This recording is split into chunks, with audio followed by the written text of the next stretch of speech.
ბავშვობა არის დრო, როცა დრონელა გადის, ხო ძალიან და როცა ერთ ზაფხულში იზრდები და იმდენ რაღაცა ხდება ზაფხულის გარშემო. ჩემთვის ახლა ისეთ ბავშვობა იყო, ჩემი ბავშვობა მთაწმინდაზე, პატარა ქუჩაზე და მქონდა ის ფუფუნება, რაც ახლა საერთოდ აღარ აქვს. ბავშვებს ის სივრცე იყო რა, სადაც ბურთს თამაშობდით, კი მეზობელი გვეჩხუბებოდა, ვიღაცა შუშა გატყდებოდა, მაგრამ მაინც ბევრი მეტი სივრცე ჰქონდა და მეტი დროც ჰქონდა იმისთვის, რომ ბავშვები ყოფილიყავით. მაგრამ მახსოვს, რომ პირველად რომ გავწდი იმ ადგილს, რის იქითაც არ უნდა წავსულიყავ, ეგეც კი მახსოვს რა, რაღაც აივანი იმას არ გაცდოდა, რომ ავიხედე და ის აივანი რომ ქვევიდან დავინახე და ეს იყო რაღაცა დიდი შთაბეჭდილება რა.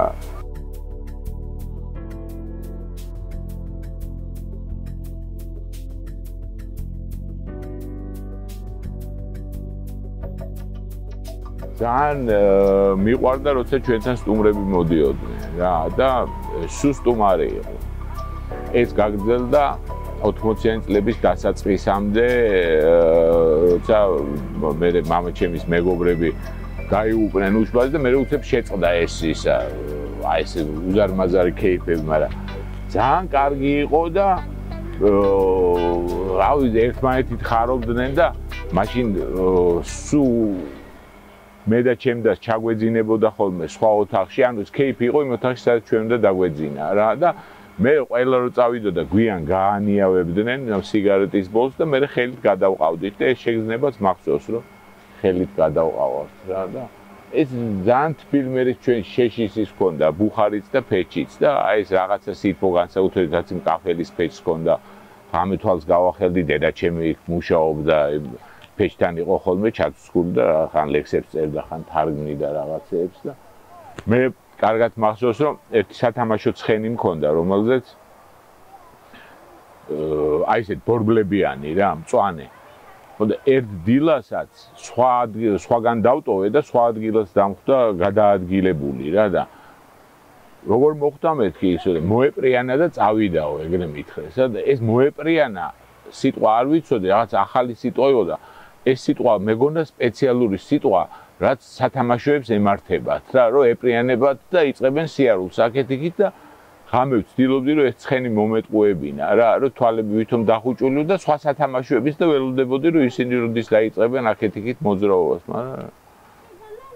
არ მოძრაობდნენ ჩვენ ცხოვრობდით ძალიან ბევრი ერთად რა ორი ჩემი ბიძა მამი და ჩემი დედაჩემი მამაჩემი ბებია ბაბუა და დიდი ბაბუაც რაღაც სანამ მე 4 წლის ვიყავ, კარგად მახსოვს რა, 4 ნახევრის ვიყავი და კიდე ირლანდიური სეტერი ყავდა და მე მამი და ჩემი რო გათხოვდა, მარტო მამი და ჩემს ჰქონდა თავის პატარა ოთახი, ესე როგორც კუპე ეგრე იღებოდა რა და დედაჩემი სუმეუნე და მე შემიშვეს იმ ოთახში რა, მე ვიყავი ალბათ სადღაც 14 წლის და ეგეთ ჩემი და დედაჩემი სულ არა, მაგრამ რამდენჯერმე მითხრა და მახსოვს რომ შენო ერთადერთი ხარო ვისაც თავის კუთხე აქო და რამე უნდა გამოხვიდეო, იმიტომ რომ სხვას ის არა გვაქო რა და ეხლა ამ ჩემ ოჯახში თან სუკაცები იყვნენ, მერე ის ქონდა, რა ქვია, კარსანში მცხეთასთან ახლოს სახლი და მიწა და მერე უკვე 90-იანებში ძროხები რაღაცა და სულ სხვადასხვანაირები იყვნენ ეს ბაბუა ჩემი ორივე ბიძა ეხლა მარტო ზურა არის რა, ჩემი უმცროსი ბიძა, მამა ჩემი და ეს არ იყო, აი, ეს იყო როგორი კაცების ერთი, იმიტომ რომ კაცების კლუბივით იყო ეს კარსანი რა და ერთმანეთს ვეცვლებოდით ხოლმე და ერთად არსებობა, რომლებიცაც ძალიან უყვარდათ ერთმანეთი, აი ძალიან მაგრა იყვნენ, სულ განსხვავებული და არასდროს ურთიერთობა არ გამოსდიოდათ. აი რასაც თქვია, აი უბრალოდ როგორ არ გავიგე, ლაპარაკი არ გამოსდიოდა. მე და მამაჩემს არ გამოგდიოდა ლაპარაკი. აი, ძალიან გვიყვარდა, აი ვიждდებოდით ერთმანეთზე, მაგრამ აი რაღაც აი ძალიან ადრეული ბავშვობის მერე რაღაც ის დაგვეკარგა და ისე ის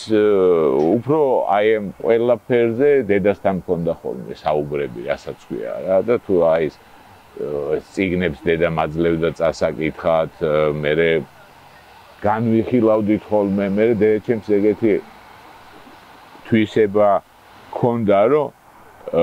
სანამ წიგნს წაიკითხავდი, გეტყოდა იმ წიგნიდან ფრაზას, რომელიც ყველაზე მეტად დაამახსოვრდა რა და მე წაიკითხავდი იმ წიგნს და ის ფრაზა შიგნით არ იყო რა, მაგრამ თავისთავად ის ფრაზა იყო ძალიან მაგარი და ერგებოდა ესე თავისთავად თან რუსულად, იმიტომ რომ რუსულად იყო ეს წიგნები.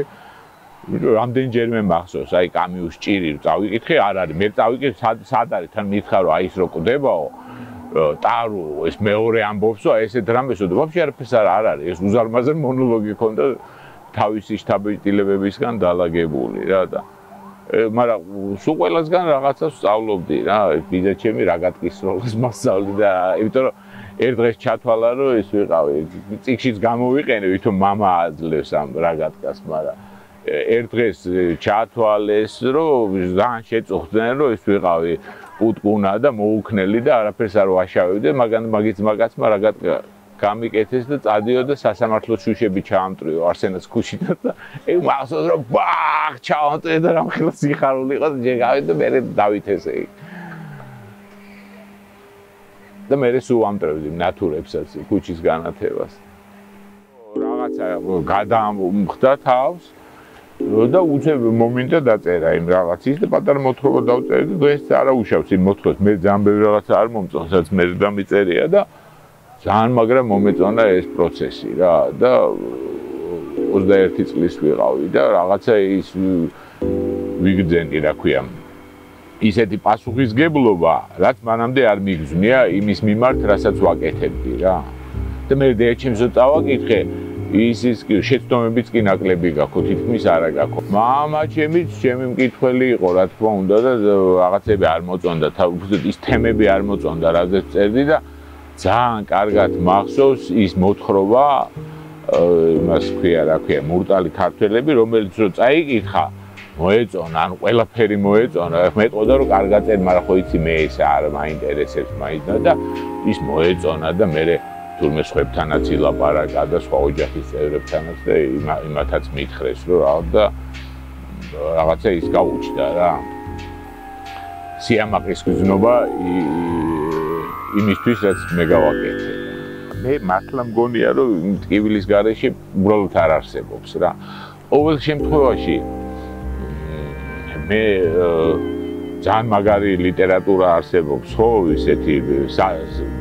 სატირის ლიტერატურა. მე არა ვარ სატირის წერალი, თუმცა ვთვლი რომ უიუმორო კაციც არა ვარ და მაქვს ხოლმე იუმორი იმაში, მაგრამ ჩემთვის მაინც ტკივილია ტკივილი და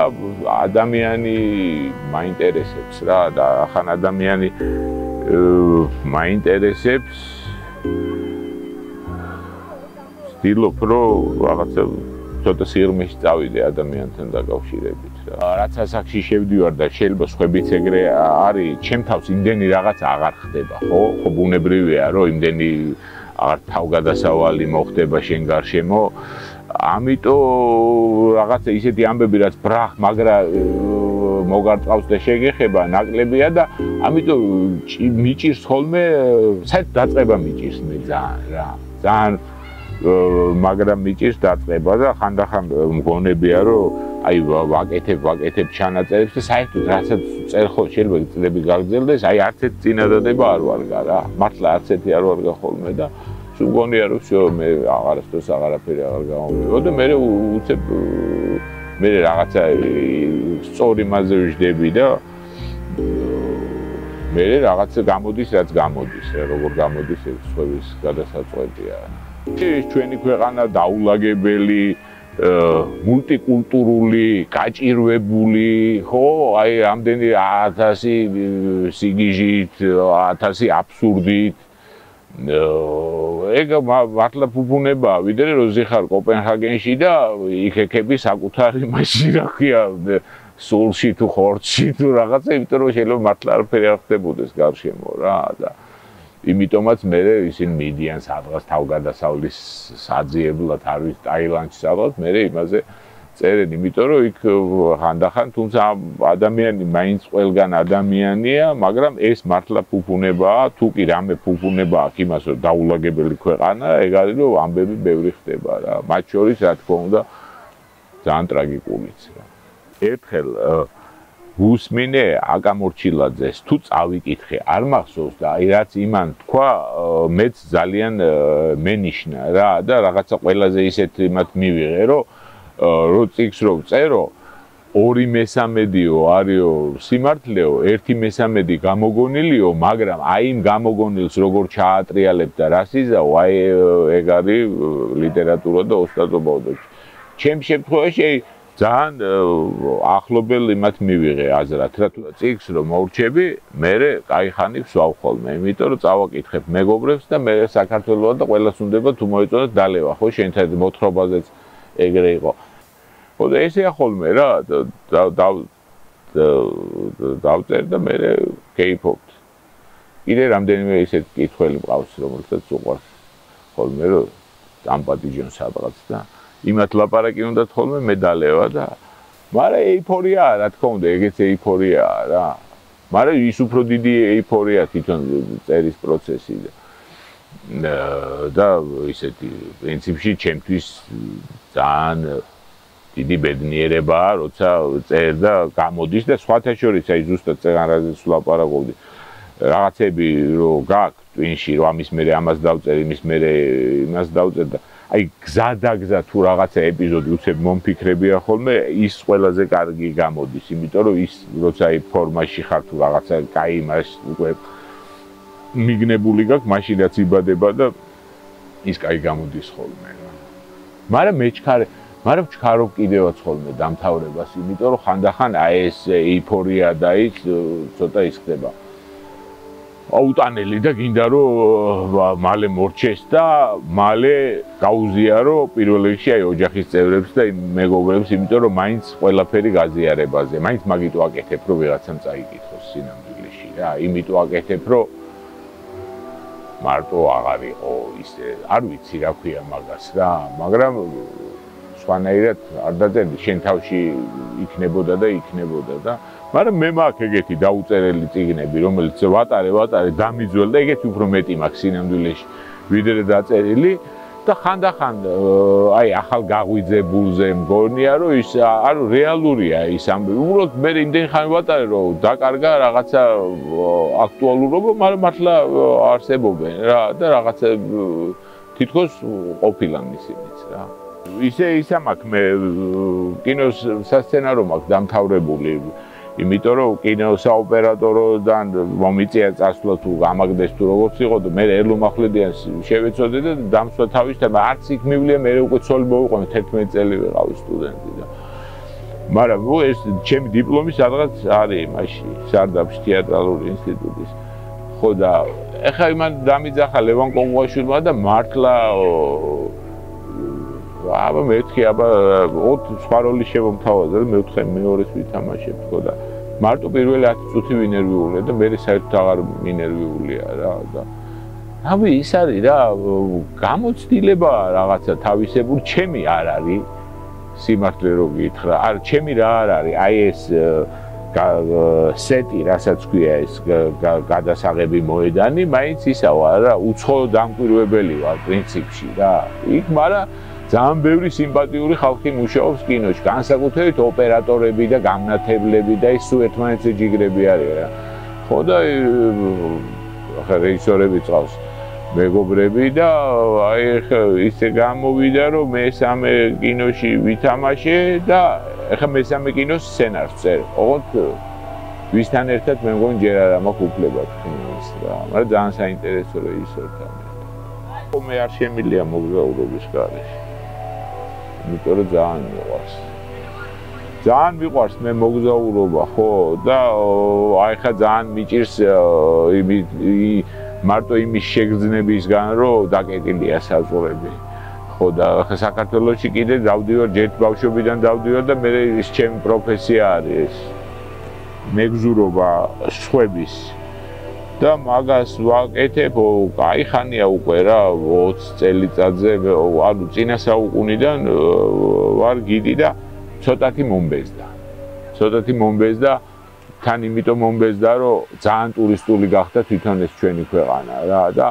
აი ჩემ თვალწინ ძალიან ბევრი რაღაცა მოინგრა და მოიშალა და ისეთი აღარ იქნება აღარასოდეს. თუმცა ეხლა იმ ხალხისთვის ვინც ცხოვრობს რეალური შემოსავალია და ის გაუჩნდათ რა პირიქით ზოგი დაბრუნდა სასტუმრო ააშენა, მაგრამ სულ შეიცვალა ყველაფერი რა და რა თქმა უნდა შეიცვალა ეს სტუმარ მასპინძლობაც ყველას არ დაემართა ეგ მაგრამ უმეტესად იმიტომ რომ მაინც ჩაანაცვლა და შეიძლება მეგობართან ვეღარ ჩახვიდე იმიტომ რომ Airbnb-ზე აქვს დაჯავშნილი ვიღაცას ხო და ამას ვერც გაუძალიანდები მაგრამ მე რო სხვა რაღაცა მახსოვს ხო მაინც გული მწყდება და თან რო დავიწყეთ ჩვენ ეს საქმე მე მამაჩემს და ბიძაჩემს დაყავდა მაშინ თითოეული ეგეთი წასვლა იყო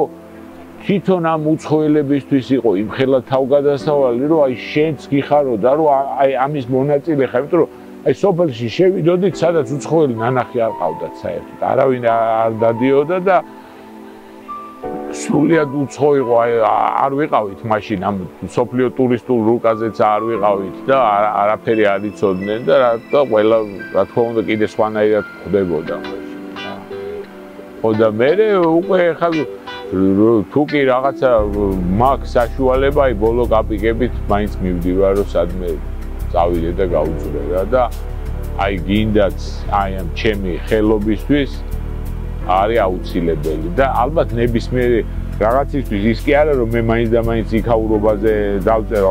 ამბები მაინც ძირითადად აქაური იქნება მაგრამ ძალიან საჭიროა დისტანცირება რა საკუთარი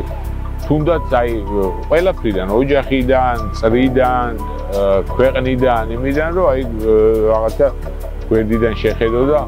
მიხვდე სად ახარ და რა არის